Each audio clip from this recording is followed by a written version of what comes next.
inquiétante en République démocratique du Congo. J'exprime tout d'abord mes condoléances au gouvernement et à la population congolaise qui est victime de ce conflit depuis 30 ans et continue de vivre dans la peur. Mes pensées se tournent aussi vers les FARDC, casques bleus et les soldats de la SAMI-DRC qui ont perdu leur vie ainsi que ceux qui ont été blessés.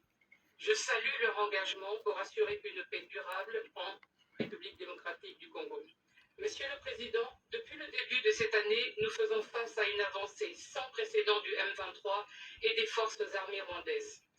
La prise de la ville de Goma le 27 janvier a été précédée de combats sanglants opposant d'une part les forces armées de la République démocratique du Congo et leurs alliés, et d'autre part le M23 et les forces armées rwandaises.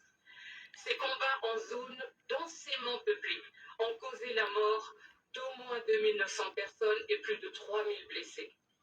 Les conséquences à moyen et long terme m'inquiètent, surtout la résurgence du choléra et le risque élevé de Mpox, l'interruption brusque de la scolarité des enfants et la multiplication des violences sexuelles liées au conflit et des violences basées sur le genre. L'expansion territoriale du M23 au nord Kivu, où il occupe en partie 4 des 6 territoires, et la prise de plusieurs localités du territoire de Calais au sud Kivu ont causé des déplacements massifs. De plus, nous constatons des violations et d'atteintes aux droits de l'homme, des dégradations matérielles et un accès encore plus incertain aux services sociaux de base. Autrement dit, la situation humanitaire s'est drastiquement détériorée. L'économie de la province de Goma a également été affectée par le conflit. Les activités agricoles et minières, principales sources de revenus pour la population et le gouvernement provincial, sont paralysées. Il est impératif que des mesures urgentes soient prises pour stabiliser la région, rétablir la paix et permettre une reconstruction durable. Monsieur le Président, je rappelle la nécessité de poursuivre les négociations diplomatiques entre les gouvernements de la République démocratique du Congo et du Rwanda, notamment dans le cadre du processus de Luanda. Je tiens à souligner le risque d'expansion du conflit dans la région si des mesures urgentes, dissuasives et contraignantes ne sont pas prises pour arrêter l'escalade de la violence.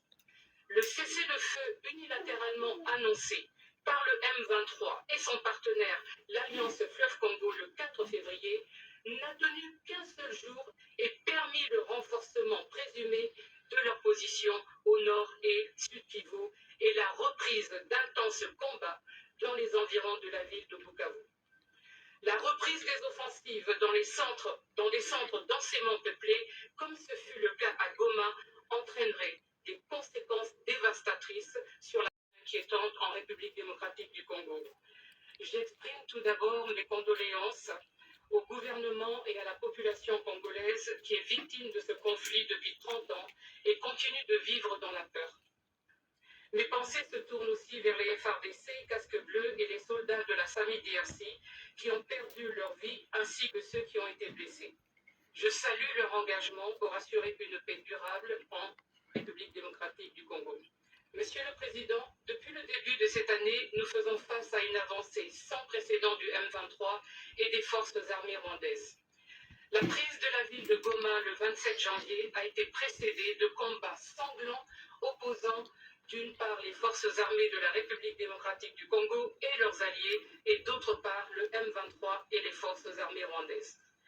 Ces combats en zone densément peuplée ont causé la mort d'au moins 2900 personnes et plus de 3000 blessés.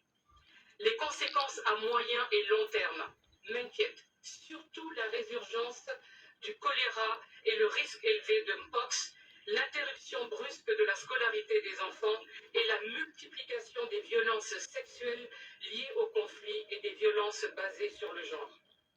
L'expansion territoriale du M23 au nord Kivu, où il occupe en partie 4 des 6 territoires, et la prise de plusieurs localités du territoire de Calais au sud Kivu ont causé des déplacements massifs.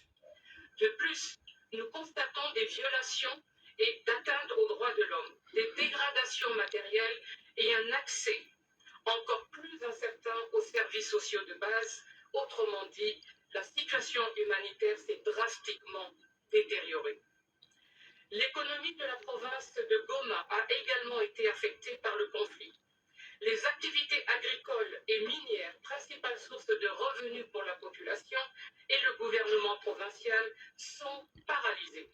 Il est impératif que des mesures urgentes soient prises pour stabiliser la région, rétablir la paix et permettre une reconstruction durable.